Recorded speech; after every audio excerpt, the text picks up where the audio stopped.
Beaucoup, Jacques. Il faut qu'on écoute le dernier exposé, qui est un exposé passionnant également, qui nous a été proposé par Éric Grossens, notre collègue de la Société géologique de Belgique. Peut-être ne connaissez-vous pas Éric Grossens, c'est un géologue éminent de tout ce qui est de la géologie de ce pays, si riche. Je le connais depuis des années et il a une spécialité, c'est d'étudier tous les marbres de son pays. Ils sont nombreux, les marbres rouges des Flandres, etc., qui ont fabriqué des tas de cheminées dans notre pays, mais aussi de l'exploitation jusqu'à l'aspect artistique. Et vous allez découvrir des choses épatantes sur l'intérêt que la France a porté à ces marbres, qu'elle a utilisés, parce que c'était moins cher que les marbres de Carrare, pour construire Versailles et le petit Trianon. Et donc, malheureusement, Éric Grossens n'a pas pu venir aujourd'hui, puisque s'il rentrait en Belgique, il aurait dû être mis en quarantaine après être passé en France. Et donc, c'est Gaston Godard qui va vous présenter cet exposé. Éric Grossens est un homme absolument remarquable, délicieux. Moi, j'ai la chance d'être, grâce à lui, membre honoraire de la Société géologique de Belgique depuis 1985. Dès l'exposé terminé, on vous invite à une petite surprise. Vous pourriez visiter la bibliothèque et la nouvelle salle de présentation de la Société géologique, magnifiquement rénovée par les gens de cette maison. Et si vous en avez quelque temps, vous pourrez, après cette réunion, vous rendre dans la bibliothèque. Merci et Gaston, merci. tu as la parole. Vous m'entendez? Bien. Alors, je m'assois parce que je vais lire quelques notes. Ce n'est pas mon exposé, donc je ne maîtrise pas tout à fait bien. Je peux même bafouiller si c'est fort possible. Mais disons que nous n'avons... Éric Grossens, c'est un membre du Cofrigéo, mais depuis plus de 20 ans. Hein. C'est un de nos fidèles. Et vraiment, s'il venait, il aurait dû se mettre en quarantaine à son retour. Alors, on ne pouvait pas lui faire cette farce-là. Alors, on va passer la première diapositive. Voilà, vous avez en haut à droite la carte géologique qui vous montre le Boulonnais, la boutière du Boulonnais, hein, qui comporte des terrains jurassiques, mais aussi paléozoïques. Et c'est dans cette boutonnière du Boulonnais que fut exploité les marbres du Boulonnais. Les premières exploitations, en fait, furent dans le Jurassique et dans les falaises le long de la mer, des blocs de grès surtout, jurassiques, au pied des falaises. Diapositive suivante. Alors, plus tard, on a exploité un calcaire blanc, toujours jurassique, mais qu'on appelle l'oolite de Marquise, et qui d'âge bâtonien, très fossilifère comme vous pouvez le voir, et qui a permis d'aller les maisons seigneuriales, ainsi que les grandes cathédrales comme celle de Canterbury, Saint-Omer et Tournai dans la région. Donc voici un exemple de cette oolite de Marquise. Diapositive suivante. En réalité, ce qui est nommé marbre du Boulonnais et qui a connu la plus grande exploitation, je crois, ce sont des calcaires paléozoïques supérieurs du Dévonien carbonifère, qui sont de teinte foncée pour certains, s'ils sont du Dévonien et du Viséen terminal, ou beige, gris et brun pour ceux du Viséen moyen et supérieur. Ce sont des calcaires qui ne sont pas, malgré le fait qu'ils soient anciens, qui ne sont pas métamorphiques. Ils allient un aspect agréable à la possibilité de prendre un beau poli et d'être utilisés en décoration. Alors, cette industrie était fort prospère et ses débouchés étaient universels, mais seulement depuis 2012, cette activité marbrière est en fait à peu près abandonnée dans les carrières du Boulonnais au profit de la production de concassés. Donc en fait, on concasse les marbres, si j'ai bien compris, et ce qui est un peu dommage. De même, il y avait une maison qui doit être celle du haut, si je comprends bien. la Maison du marbre et de la géologie, qui a été fermée à la fin de 2010. Il existe toutefois une activité marbrière réduite encore aujourd'hui qui se poursuit aux carrières de la Vallée Heureuse. Diapositive suivante. La variété de marbre la plus célèbre, dont on reparlera, est une brèche qui fut exploitée jusqu'en 2012 et sous l'appellation de marbre Napoléon. On verra pourquoi. Actuellement, il y a un autre marbre, le marbre dit Lunel, du nom d'un ancien exploitant, est encore extrait des carrières de la Vallée Heureuse. Hormis ces deux-là, il y a eu des dizaines de variétés qui ont été commercialisées, mais ce sont les deux notables et principaux. Alors, diapositive suivante. La quantité de noms de marbre du Boulonnais, vous voyez, vous en avez une liste ici. Ce sont toutes les variétés. Elles sont absolument stupéfiantes. Mais toutefois, il faut se rappeler qu'avant la création, à la fin du XIXe siècle, des deux grosses sociétés encore existantes, ce calcaire carbonifère était travaillé par une pléiade de petits exploitants qui donc avaient chacun leur petit banc et puis leur nom. Chacun donc faisait grattait son trou, si on peut dire, et chacun voulait avoir son marbre et lui donnait un nom, lui donnait une appellation. Diapositive suivante. Alors attendez, on peut peut-être revenir en arrière un instant, encore en arrière, je suis désolé. Voilà, vous avez ici la carrière du marbre, la carrière Napoléon en 1984, la carrière d'exploitation du marbre Napoléon. Et puis ici, vous avez le marbre Lunel à gauche, qui est encore extrait des carrières de la Vallée Heureuse. Bien, diapositive suivante.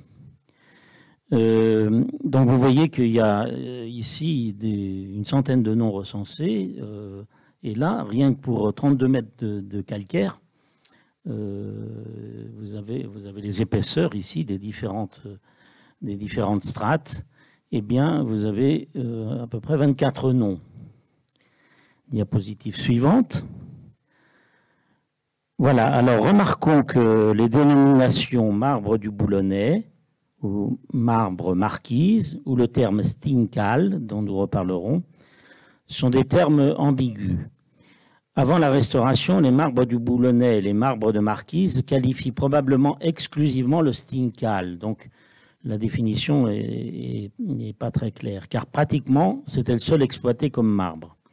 Ce terme de stinkal était utilisé pour tous les calcaires du Paléozoïque en réalité, du Dévonien et du Carbonifère. Et c'est un terme d'origine flamande qui signifie calcaire fétide. Actuellement, c'est le seul exploité encore est un lunel commercialisé comme marbre de marquise. Donc vous voyez la confusion, c'est commercialisé comme marbre de marquise, mais c'est un marbre lunel qui a peut-être été appelé stinkal dans le passé. Vous pouvez voir ici le pavement en marbre du musée de Sandelin à Saint-Omer, musée Sandelin, et puis une marche d'escalier en stinkal. Alors, diapositive suivante. Ce marbre de stinkal, vous en avez deux exemples ici. Il y a au mont de Piété de Bergue,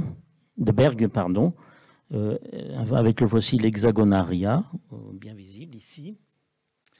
Et puis, l'abbaye de Valloire, là aussi fossilifère, avec 10 phylum en bas.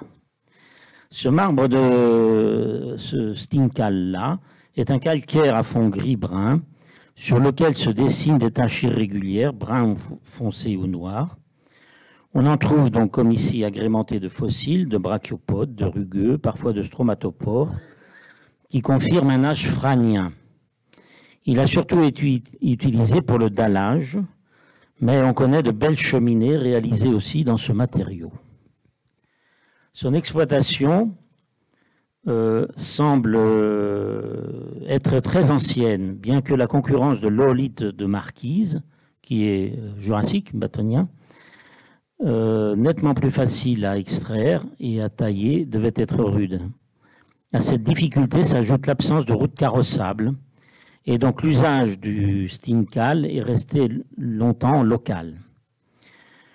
On a retrouvé des textes témoignant de l'existence à Boulogne au XVIe siècle de nombreuses fontaines réalisées en stincal. Après la guerre de 100 ans, l'usage de la poudre noire commence à se répandre, notamment pour extraire la pierre dure, ce qui facilite donc l'exploitation. On trouve à partir de ce moment-là des cheminées et surtout du pavement dans ce matériau. Ce matériau sert également, lors de la construction au milieu du XVIIe siècle, de l'ancienne cathédrale de Boulogne. Sous Louis XIV, les travaux du port de Dunkerque vont stimuler l'exploitation de cette roche. Diapositive suivante. Voici au musée Sandolin de Saint-Omer un pavement en stincal et en oolite de Marquise. De nombreuses églises, je vous ai lu ceci plus ou moins, hein. Je suis désolé, peut-être qu'on peut passer à la diapositive suivante. De nombreuses églises de Flandre française et de l'Artois sont aussi rehaussées de beaux dallages, de balustres et de clôtures de chœur. Donc vous avez un exemple ici, un exemple de ballage. En marbre stincal, toujours. Je crois que ceci, c'est l'église Saint-Pierre d'Aire-sur-la-Lys. Dans le beau musée de Cassel, on peut voir aussi une commode, là-bas, du XVIIIe siècle. Alors, je crois que ça doit être le musée de Cassel, dans lequel on voit, vous voyez, cette commode du XVIIIe siècle recouverte d'une plaque de stincal et une belle cheminée réalisée dans le même matériau. Diapositive suivante.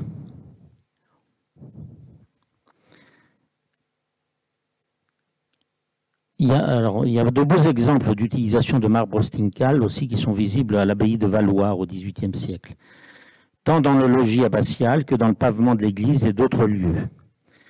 L'ancien mont-de-piété de Bergue possède également une belle cheminée dans laquelle un hexagonariat permet de confirmer l'âge franien du matériau.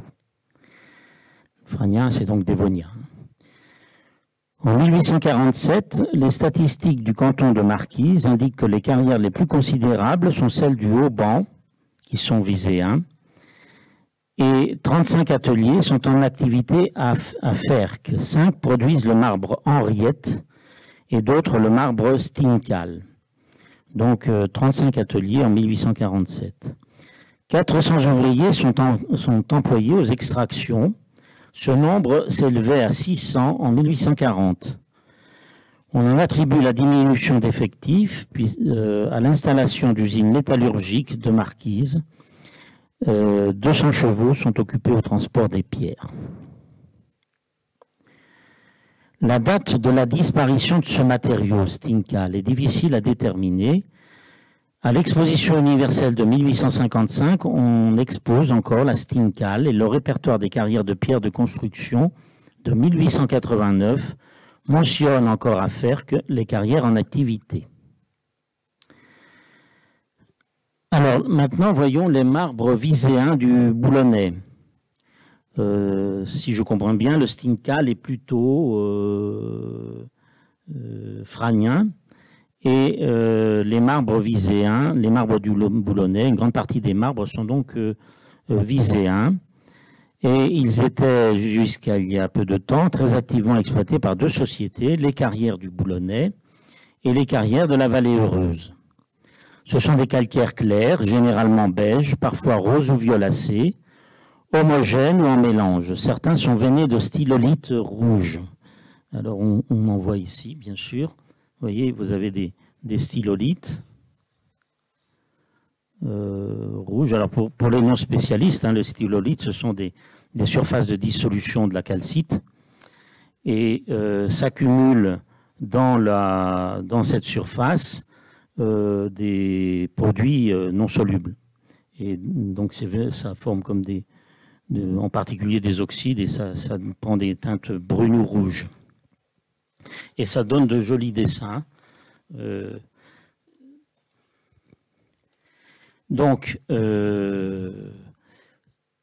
certains des marbres du Boulonnais, d'âge viséen, sont veinés de stylolite rouge, violet ou noir, et parfois aussi lardés de filonnés de calcite. Alors, la photo que vous avez en haut, qui est une photo Google, comme vous pouvez voir, représente les carrières du Boulonnais, les plus grandes carrières de France, paraît-il. Alors, à droite, c'est les carrières du Boulonnais, et à gauche, ce seraient les carrières de la Vallée Heureuse. Et puis, le marbre Notre-Dame, donc, qui est un des exemples de ce marbre du Boulonnais avec des stylolites rouges. La thèse du révérend père Henri d'Herville de l'Université de Strasbourg est fondamentale pour la connaissance de ces marbres du Boulonnais. D'Herville était un biologiste devenu pétrographe et il a décrit en 1931 les organismes, généralement des algues, responsables des nombreux aspects décoratifs de ces marbres du Boulonnais. Il en a proposé 4 catégories. Certains de ces marbres sont formés essentiellement d'organismes, le marbre Henriette, le Napoléon tigré, encore dit pâte d'alouette. Alors peut-être qu'on peut passer à la diapositive suivante, il me semble qu'on doit les y voir, voilà. Donc de gauche à droite, vous avez le Napoléon tigré, qui provient du chœur de l'église de Ouessant. Et puis vous avez aussi un marbre dit Napoléon tigré ou pâte d'alouette. Ça peut évoquer des pâtes d'alouette. Et vous avez le lunel fleuri, appelé bouffée de pipe, qui est en affleurement aux carrières de la Vallée Heureuse. Vous avez un front de taille aussi, là, de la carrière lunel, et le lunel fleuri, une autre variété de marbre.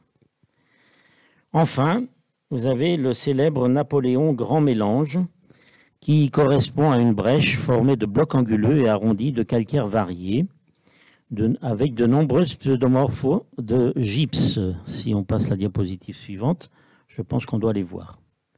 Non, ce n'est pas celle-là encore. Est-ce qu'on peut passer la diapositive suivante? Voilà, on va y revenir. Voici ici les pseudomorphoses. Ah non, voilà. Oui, je sais. Mais ici, vous avez les pseudomorphoses. On va revenir sur la précédente, si vous voulez bien. Mais ici, vous voyez les pseudomorphoses de cristaux de gypse, qu'on devine aussi ici. C'est remplacé maintenant par des carbonates, j'imagine. Mais ça a pris la forme de gypse. Donc, j'imagine que ce sont des roches qui se sont formées à faible profondeur, mélangées à quelques évaporites, j'imagine. Alors, attendez, il faut que je reprenne. Oui. Donc, de nombreuses pseudomorphoses de gypse témoignent de l'importance des évaporites à ce niveau du Napoléon Grand Mélange. Si on revient à la diapositive précédente, on voit, il est question de ce célèbre Napoléon Grand Mélange. Et il y a quelque chose de très intéressant, en particulier, des exemples donc de ce marbre Napoléon. On verra pourquoi ça a été appelé marbre Napoléon. Et alors, en particulier, il y a quelque chose quand même d'assez extraordinaire. Ici, au musée Wellington de Waterloo, eh bien, il y a une cheminée qui est en marbre Napoléon. Alors, pour un musée Wellington, c'est assez insolite. Je ne sais pas si ceux qui ont fait la cheminée ont pensé à ce clin d'œil de l'histoire.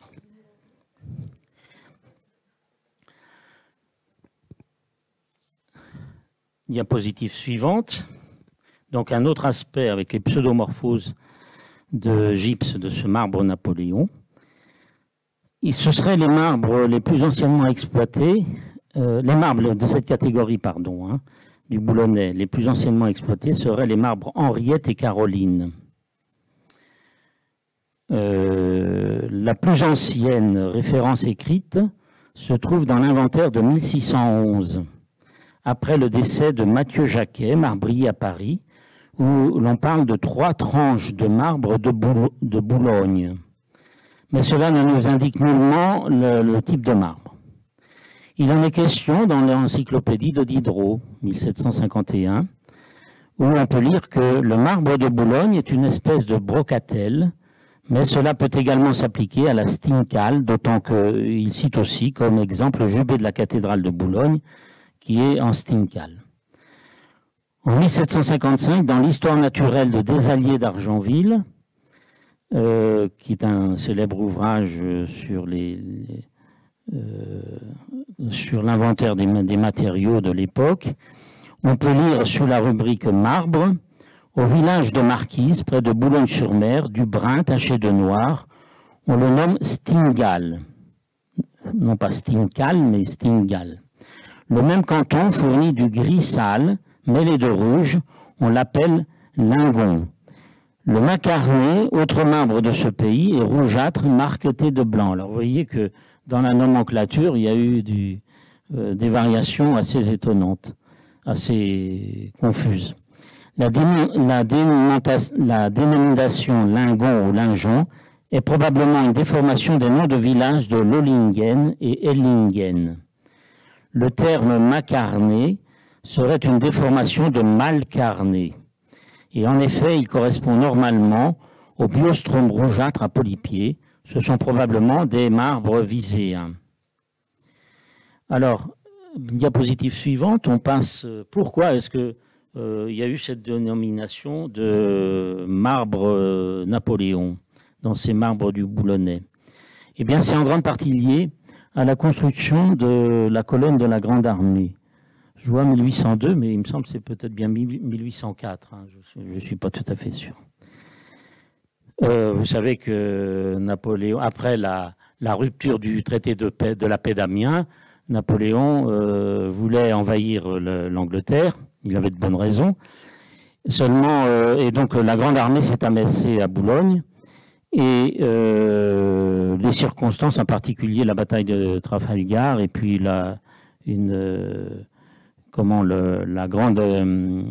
l'alliance des Autrichiens et des Russes, ont fait que cette Grande Armée a dû aller jusqu'à Austerlitz et donc a quitté le Boulonnais. Cependant, il y a le passage de cette Grande Armée, qui était des milliers et des milliers d'hommes, a eu un impact, et en particulier, on s'est préoccupé d'en conserver la mémoire sous la forme de cette colonne près de Boulogne-sur-Mer, qui est bien connue. C'est curieux de faire un monument commémoratif à ce qui fut en fait pratiquement une défaite, puisque on n'a pas traversé la Manche. Et cette colonne est en effet en marbre, d'où elle aurait été construite par la volonté de certains officiers et soldats de la Grande Armée. Vous avez aussi ici le monument de la Légion d'honneur. Dans l'épisode de la Grande Armée à Boulogne, il y a plusieurs milliers de soldats, d'officiers, qui ont été décorés de la Légion d'honneur en une très généreuse séance. Et donc, ces monuments en marbre, j'imagine, commémorent le passage de la Grande Armée. Et c'est ce qui justifie le nom de marbre Napoléon qui a été donné, j'imagine, hein, qui a été donné à ce moment-là à une grande partie des marbres du Boulonnais. Donc l'industrie marbrière dans le Boulonnais s'est développée parallèlement à la construction de cette colonne de la Grande Armée, qui a été terminée dans les années 1840. Hein, et ce qui a valu au plus beau de ces marbres de porter le nom de l'empereur.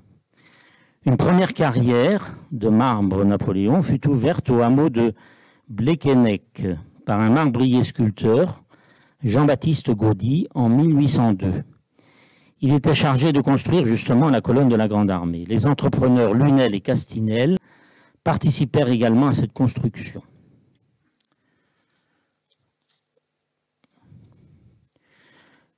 Lunel, qui a lui aussi donné son nom à une variété de marbre, était originaire de Cavaillon.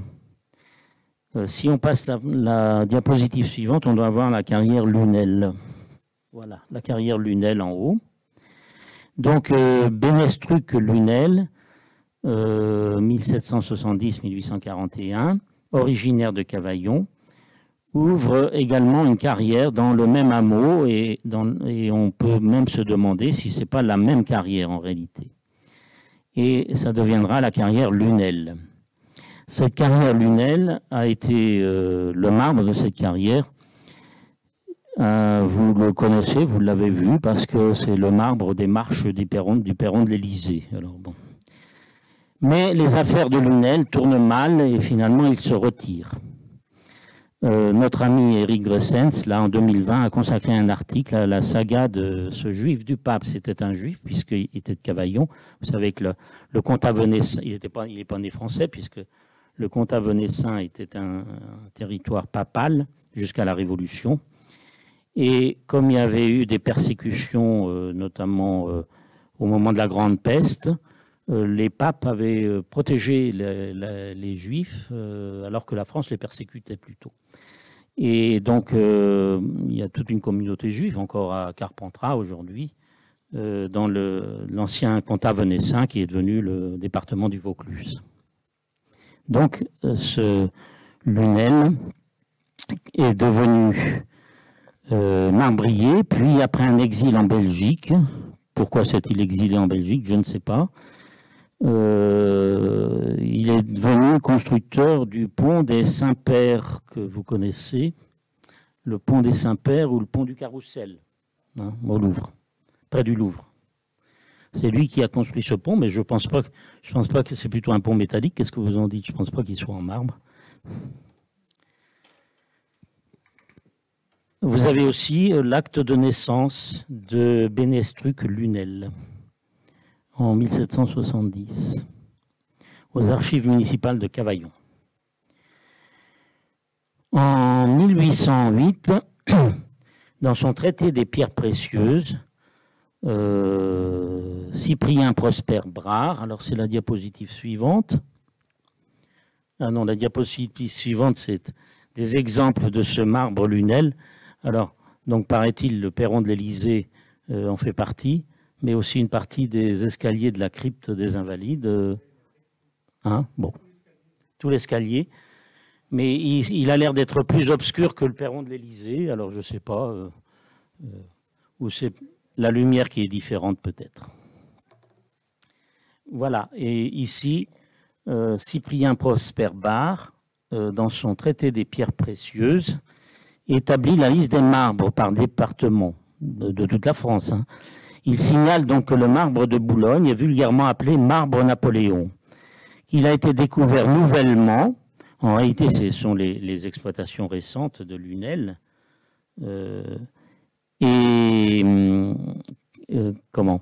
Qu'il a donc été découvert nouvellement et qu'il reçoit un assez beau poli et qui est susceptible d'être employé avantageusement soit en décoration des monuments publics, soit à l'ameublement des maisons particulières. Il fournit encore plusieurs autres avantages, tels que de pouvoir fournir des pièces d'un grand volume. Alors vous avez un exemple de ceci sur une carte postale ancienne ici. Ça c'est une pièce unique qui vient d'être dégagée dans les marbres Lunel du Boulonnais.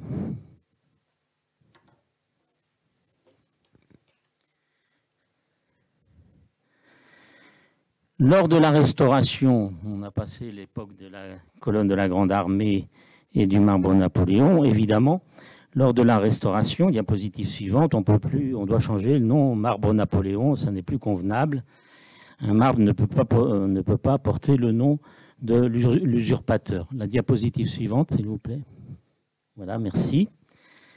Et donc, le marbre change de nom, il s'appelle marbre Marie-Thérèse. Pourquoi ?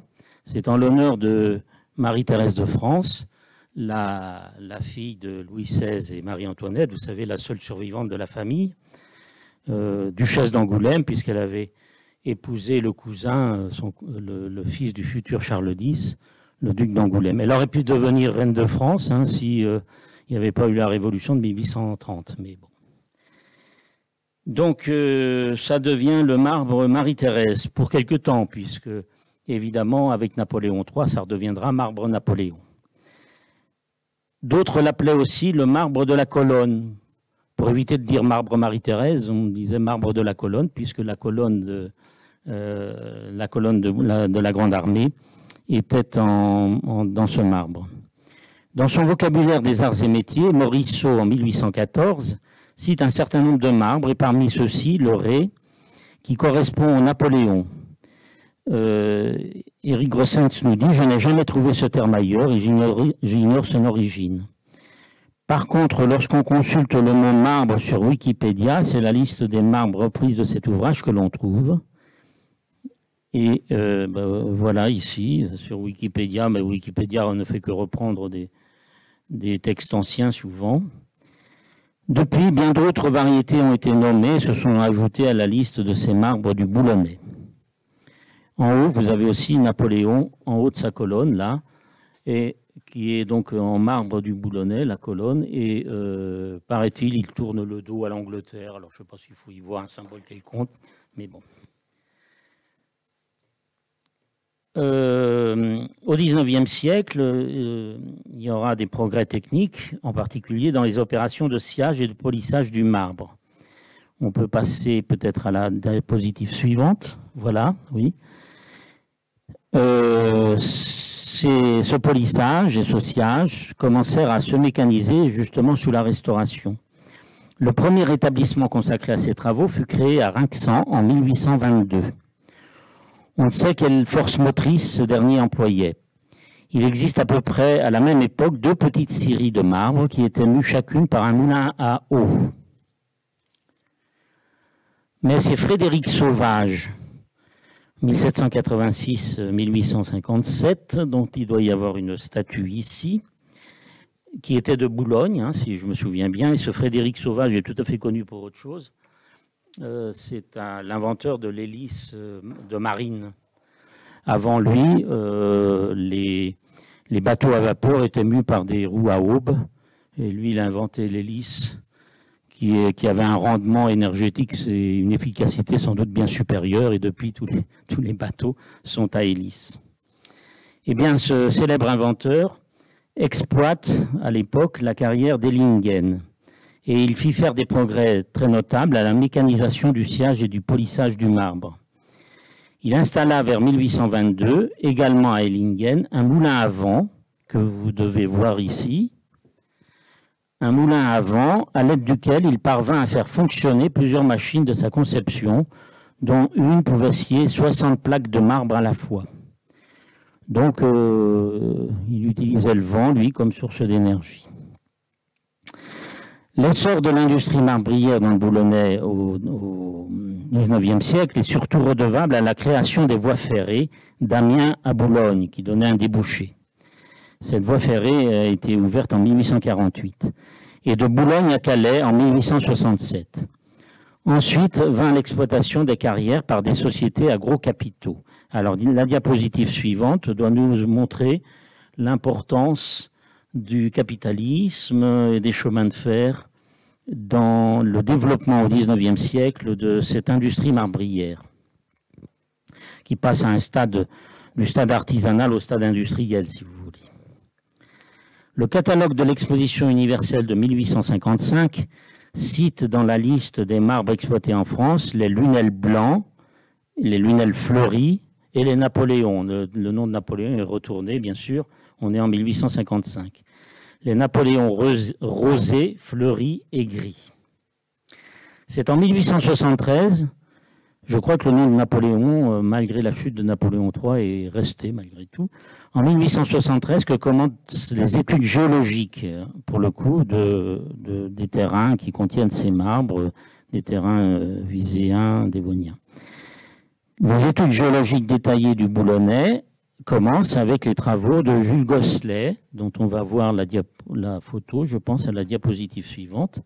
Voilà Jules Gosselet. Je n'étais pas là ce matin, mais il a peut-être été question de ce monsieur à propos des charbons. Donc, les travaux de Gosselet et Berthaud, ensemble, et ensuite de Gosselet seul, dans son magistral ouvrage L'Ardenne, intitulé L'Ardenne. Parmi les renseignements qui intéressent notre propos, citons l'apparition de nouvelles dénominations. Les noms ne font que changer en réalité. Le Dendre, le Notre-Dame et un marbre tache de puce. Vous avez ici aussi du tertre, le log d'Inancien du Boulonnais, avec différents faciès de marbre qui sont indiqués, bien sûr. Donc c'est à cette époque-là que la géologie rationalise un petit peu la connaissance de ces marbres. Dutertre publia en 1929 une esquisse stratigraphique du Dinancien du Boulonnais, et un tableau stratigraphique localise les principaux marbres au sein des formations géologiques. Plus tard, Derville, en 1931, décrit encore dans le détail les marbres lunels et précise que l'appellation de banc parisien, alors voilà encore une autre appellation qui serait apparue en 1912, année où la Société des carrières de la Vallée Heureuse et du Haut-Banc, a commencé à fournir beaucoup de pierres façonnées à la ville de Paris, sans doute grâce au chemin de fer. À l'heure actuelle, 2 carrières sont actives dans le calcaire carbonifère du Boulonnais. Peut-être que les diapositives suivantes les montrent, je ne sais plus très bien. Non, pardonnez-moi. Ce sont les carrières de la Vallée Heureuse. Lors de la création, à partir de 1879 à Boulogne, d'un port en eau profonde, la Société naturelle des travaux publics se rend propriétaire de la ferme et des terrains sur lesquels se trouvent maintenant les carrières de la Vallée Heureuse, dont on a vu, vous savez, c'était une des 2 carrières qu'on a vues grâce à l'image Google. Les frères Hainaut reprirent l'exploitation et absorbent en 1905 les carrières du Haut-Banc et ouvrent celles de la Basse-Normandie. L'activité principale, pourquoi la Basse-Normandie, je ne sais pas. L'activité principale de ces carrières est le concassage et la marbrerie, qui s'est redéveloppée récemment. Les marbres sont actuellement commercialisés sous le nom de marbre de Lunel et marbre de Marquise. Les carrières du Boulonnais, en revanche, donc il y a 2 carrières actives. Il y a la carrière de la Vallée Heureuse, les carrières de la Vallée Heureuse et les carrières du Boulonnais qui sont encore actives. Alors les carrières du Boulonnais, c'est en 1896 que commence leur histoire. Le négociant en marbre et granit Auguste Poulain achète sa 21e petite carrière en 1896 et cette carrière deviendra la plus grande carrière de France, paraît-il. L'exploitation consiste d'abord en l'extraction et la commercialisation de blocs bruts. Puis, en 1917, il fonde la société Marbre du Boulonnais. L'extraction s'est considérablement accrue à l'occasion du creusement du tunnel sous la Manche et ses corollaires que sont les lignes de TGV et le réseau d'autoroutes. Mais j'imagine que ce sont des produits de concassage qu'on a utilisés. J'imagine mal qu'on ait mis du marbre dans le tunnel sous la Manche. En 2012, la société arrête la production de marbre dans le Boulonnais. Mais si je comprends bien, je ne suis pas sûr de bien interpréter, il y a des concassés qui sont toujours produits. Les conclusions, nous avons pensé que le moment était venu d'essayer de faire une synthèse de toutes les données dont nous disposions, car d'une part, avec l'abandon des derniers gisements marbriers et la fermeture en 2010 du musée du marbre et de la géologie de Rinxan et sa transformation en logement, c'est ce que vous avez à droite, à côté, le souvenir allait s'estomper. Et d'autre part, les années passent pour nous autant que pour les mémoires collectives. Donc il parle de lui-même, Éric, là. Alors vous avez la diapositive suivante, la dernière, qui est lui un peu plus jeune que maintenant peut-être, et qui vous remercie de votre attention.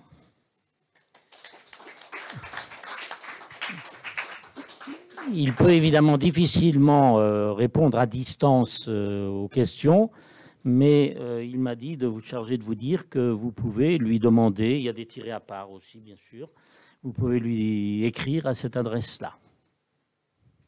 Merci beaucoup, Gaston, d'avoir été l'interprète brillant d'Éric Grossens. Je vous en prie. Vous pourrez effectivement le féliciter, si ça vous a été intéressé, en notant son mail. C'est quelqu'un de passionnant et très sympathique. J'avais rendez-vous avec lui cet été parce qu'il a une résidence en France et moi je suis tout proche de la frontière belge, nous sommes voisins. Je l'avais invité à venir chez moi dans ma maison à la campagne parce que j'ai un tas de cheminées des Flandres avec des marbres. Marbre Napoléon? Peut-être, j'en sais rien. Il y en a des rouges, il y en a des grises, il y en a des blanches, il y en a 10. Et donc il doit venir un jour chez moi identifier les marbres. J'espère que non. Avez-vous des questions à poser éventuellement? Oui, Jacques. Je suis dans la marque, oui, effectivement, avec toi, donc Éric Grossens est vraiment quelqu'un d'extrêmement compétent et extrêmement gentil, et parfaitement bilingue, flamand, français, hein, parce qu'il fait partie de cette génération qui malheureusement est en voie de disparition, qui maîtrise absolument parfaitement les deux langues. D'ailleurs, il a deux frères, tous les deux médecins, un qui exerce en néerlandais et l'autre qui exerce en français. Donc, il disait que malheureusement, c'est pour ses petits-neveux, ses neveux et petits-neveux, maintenant il y a la césure. Donc ce que je voulais dire, c'est ça. Enfin, c'est que pour la brèche Napoléon, il existe aussi une autre brèche Napoléon dans le tombeau de Napoléon, qui est l'ophicalcite du Queyras, qui porte, qui était la balustrade en quelque sorte, et qui aussi, bon, ce sont ces carriers qui naturellement ont décidé de mettre les noms qui leur plaisaient un petit peu, donc ça risque de faire des conclusions. Des conclusions, oui, j'ai l'impression que... Ça n'a pas porté chance au marbrier de Grenoble qui a proposé la brèche Napoléon du Queyras, car immédiatement après, il a fait faillite. En tout cas, Éric est très sympathique et peut vous envoyer des fichiers de ces publications, ce qui est très agréable. On a envoyé un de ces derniers, cet article-là. Mais il a écrit un ouvrage absolument passionnant sur les marbres alors des Flandres que Louis XIV faisait venir de Belgique, moins cher que les marbres de Carrare, et il décrit par le détail tous les marbres du Trianon, du petit et du grand Trianon qui viennent de Belgique. Et son étude est absolument formidable. Oui, ça il faut savoir. L'essentiel des marbres de Versailles, et en particulier les marbres rouges de la Galerie des Glaces, viennent tous de Belgique. Hein. Voilà. Tous de Belgique. J'ai une cheminée en marbre rouge. D'ailleurs, il existe encore, si le musée de Rijnsand que vous avez dit est fermé, heureusement, il existe un autre très beau musée des marbres en Belgique, qui est le musée de Reims, hein, ouais. Et qui, heureusement, reste, à dernière nouvelle, encore ouvert. Hein. Oui, monsieur.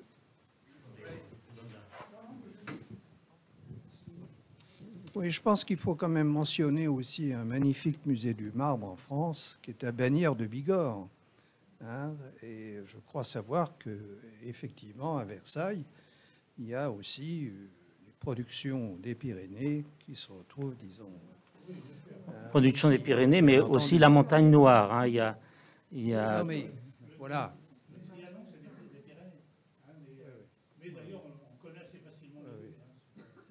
Bon, donc, à part c'est bien dommage pour effectivement votre région, hein, enfin, qui n'est peut-être pas la vôtre, j'en sais rien. C'est pas la mienne, non. Mais peu importe, disons là, ça c'est bien dommage, là.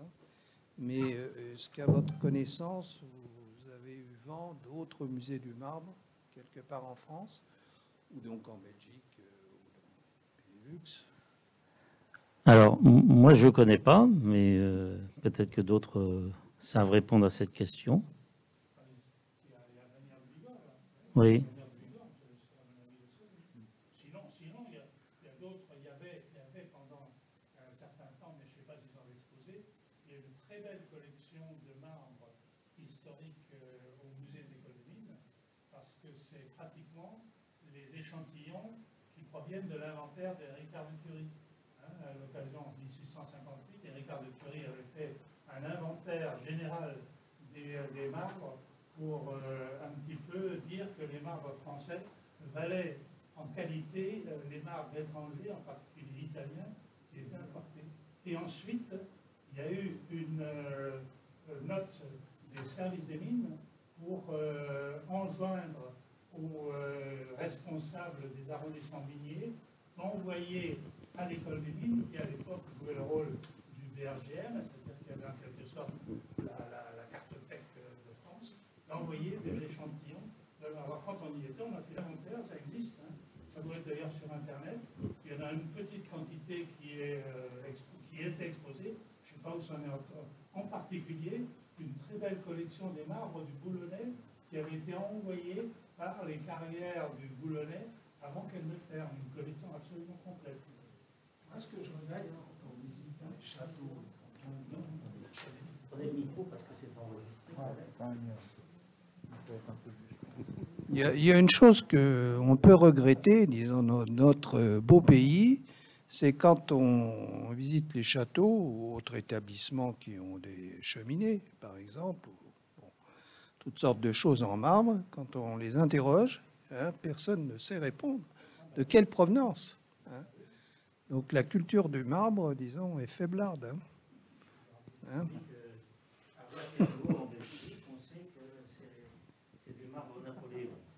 Ah ben oui. J'ai d'ailleurs demandé dans ce domaine à Jacques, il s'en souvient sans doute, de venir à la Maison des Océans, qui est juste à côté d'ici, construite par Albert Ier de Monaco, parce que la richesse des marbres à l'intérieur de ce bâtiment est considérable. Les études ont été faites pour l'opéra, pour les matériaux de l'opéra. Non, le Garnier, surtout l'opéra Garnier. Voilà, celui-là. L'opéra Garnier, ça c'est vraiment Ouais. un chef-d'œuvre. Bien, je crois que la journée touche à sa fin. Il me reste à vous remercier infiniment d'être venu aujourd'hui. Je remercie les intervenants, les conférenciers. Je vous remercie aussi pour votre patience et votre écoute. Compte tenu des difficultés, vous avez eu beaucoup de mérite de venir aujourd'hui. Et si vous avez quelques instants, vous pouvez traverser le couloir et aller dans la salle à côté, admirer la nouvelle présentation de la salle de lecture et de la bibliothèque de la Cité géologique de France, qui est magnifiquement réalisée. Voilà, Merci et à très bientôt, à la prochaine fois. Merci.